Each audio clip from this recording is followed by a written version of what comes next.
Welcome, in front of me I have REALME 8 and today we are going to make the face unlock test. We are going to check how fast it works, if it is reliable and if it recognizes my face every time. So let's try. Let's get this phone.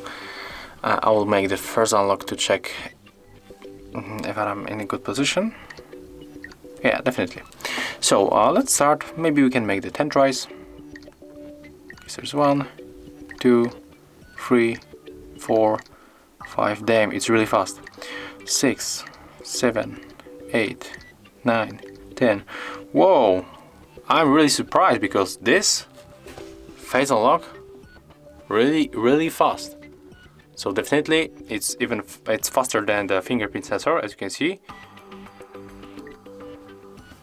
I can even say that it's one of the fastest face unlock that I ever used in the smartphone. So the REALME 8 is, it's not expensive smartphone.